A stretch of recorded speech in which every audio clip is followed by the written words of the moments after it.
La CEDAP gère toute personne ayant une problématique d'addiction à travers différents volets de prévention, d'information et de soins grâce à différents dispositifs et centres d'accueil. Et parmi ces dépendances, l'addiction au jeu d'argent n'est pas si rare que cela. Alors l'addiction au jeu d'argent, en fait, c'est une perte de contrôle. C'est-à-dire c'est une personne face à un loisir, parce qu'en fait les jeux d'argent sont un loisir, qui va se trouver dépassé par son loisir, qui va perdre le contrôle de sa personnalité, de lui-même face au jeu, et donc qui va commencer à dépenser un petit peu plus qu'il ne peut. Ça va commencer comme ça, et souvent ça commence par un gros gain. C'est-à-dire la personne va avoir gagné une somme importante au jeu. Alors c'est une somme significative, ça ne veut pas dire forcément des millions d'euros, mais pour elle c'est significatif. Et à partir de là, elle va courir un petit peu après ce gros gain, et si elle n'a pas, je dirais, suffisamment de sang-froid, suffisamment de clairvoyance, elle peut tomber dans le piège de l'addiction.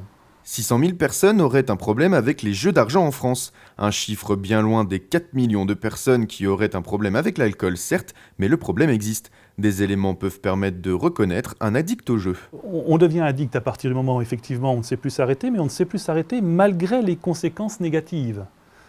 C'est-à-dire vous allez être endetté, surendetté, ça va poser des problèmes dans votre couple, vous allez divorcer. Et tous ces éléments négatifs vont faire en sorte que ça ne change rien au niveau de votre pratique de jeu. Et ça, c'est une véritable addiction. C'est que dès que vous n'allez plus pouvoir maîtriser, dès que vous allez passer devant un endroit où on joue et vous n'allez pas pouvoir résister, même si vous n'avez plus d'argent, de continuer de jouer, là, on est sous un phénomène d'addiction. Des outils existent pour dépister et connaître le niveau d'addiction d'une personne, comme le SOGS ou l'ICJE. La Française des Jeux a également créé des autotests pour leurs clients. Et aussi surprenant que cela puisse paraître, un addict au jeu ressentirait les mêmes besoins qu'une personne dépendante à une substance.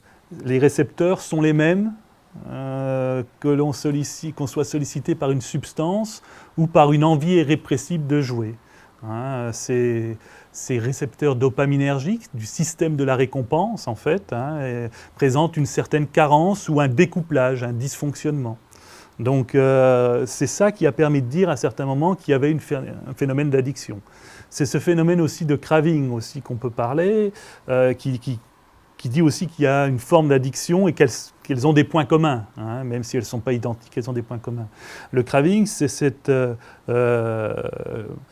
volonté irrépressible en fait que le joueur ne va pas pouvoir contenir pour aller jouer, donc c'est une force en fait vers laquelle il essaye de lutter pour ne pas continuer de jouer malgré les conséquences négatives.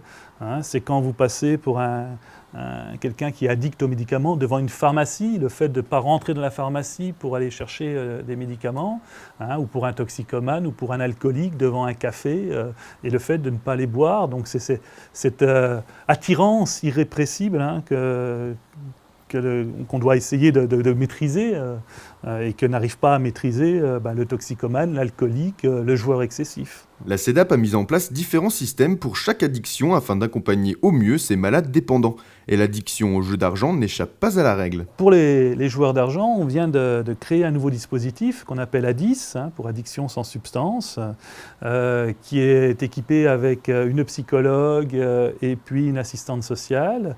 Et donc l'idée, c'est d'accompagner ces personnes. Alors, c'est individualisé, bien sûr, en fonction de leurs difficultés, les accompagner dans une thérapie cognitivo-comportementale, de réapprendre à prendre le contrôle de soi, à gérer en fait cette appétence aussi, ensuite de traiter les problèmes sociaux avec l'assistante sociale, voir des dossiers de surendettement, voir de traiter avec les banques un aménagement de la dette.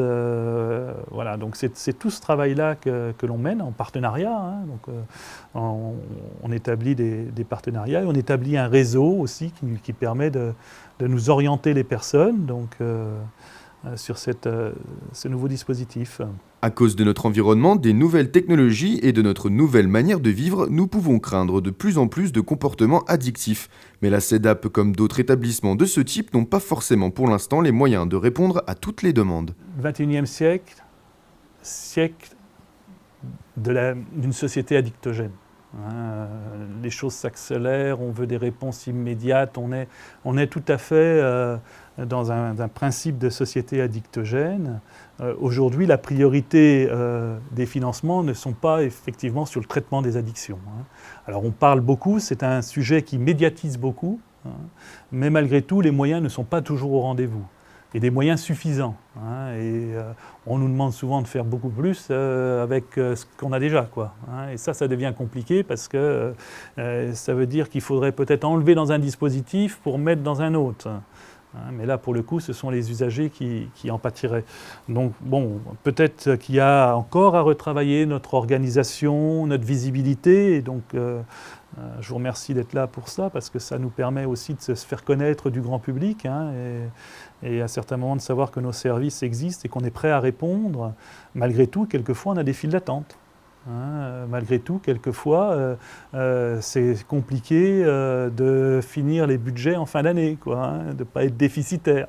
Donc là, le gestionnaire, il vous dit, oui, on serait un peu plus heureux si on avait un petit peu plus d'argent, et qu'on soit peut-être un petit peu plus reconnu par nos autorités à certains moments, oui, ça serait...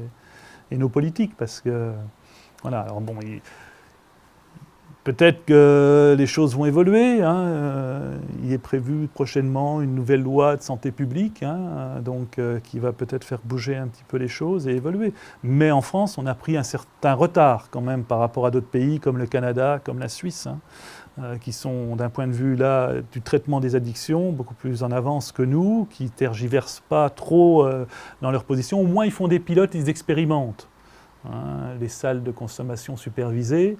On a mis, là, depuis 3-4 ans qu'on discute sur ces salles-là pour en ouvrir une au mois de septembre, à Paris-Nord.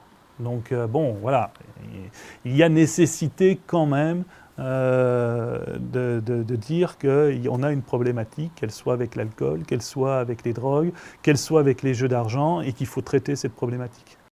Une réaction ? Un témoignage ? Commentez ce reportage sur dijonsanté.fr.